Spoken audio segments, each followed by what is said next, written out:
In 1877, after the Civil War and the reconstruction of the U.S., African Americans were not enslaved anymore and could have more rights. Finally, the government officially gave African Americans more rights in the 13th to 15th Amendments.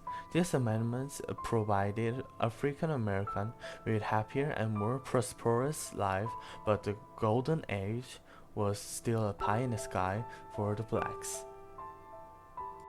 It was because society didn't fully accept them as citizens. Customers segregated them in the north, and the laws and courts segregated them in the south. Eventually, the white who lived in the black community was less than 1%. Then, one of the worst terrorists came out, the KKK, a secret organization that prohibited African Americans' rights and abused them in terrible ways. KKK especially committed an outrage against the African Americans who were voting. Not only KKK, but Jim Crow law was also enacted in many countries. It started as a black code, preventing black people from disrupting white supremacy. The expansion of the law then led to broader racial segregation.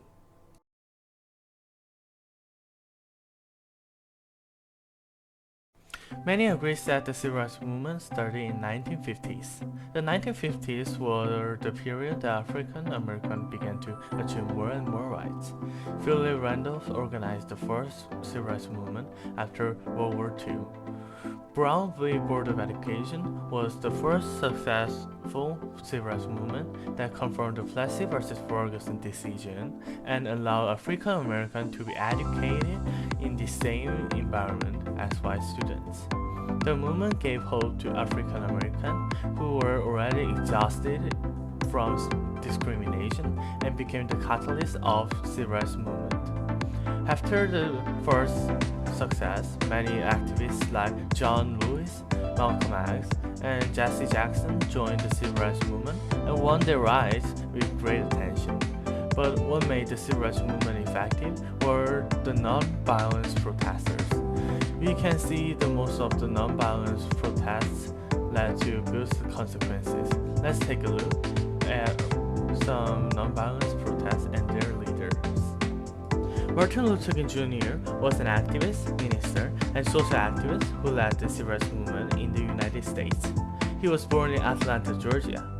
He was different from other people that he entered college at the age of 15. At first, he wasn't interested in ministering, but after he saw Benjamin Eliza May, a minister, he got interested in his works. After Brown v. Board of Education, many African Americans was motivated by those activists who fought against the government.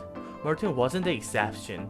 During the Rosa Parks Montgomery bus boycott, Martin started his first civil rights movement in Montgomery. After his successful protest, he was invited to the Southern Christian Leadership Confederacy, which stands for SCLC. Their first target was Alabama, one of the states with the most severe racial segregation. To change that state's role, Martin held the Good Friday demonstration in 1963. On that day, 50 activists, including him, were arrested. After he was released, he became the leader of SCLC. Not only were these marches led by King, but also lots of the non-violent protests like Greensboro Sit-in, Little Rock 9, and Freedom Rise in 1960 influenced the government to disable the Black Codes and Jim Crow laws. Finally, they officially announced the Civil Rights Act and Voting Rights Act that prohibits discrimination on race, color, religion, or gender. The consequences of the Civil Rights Act was what all African Americans dream of.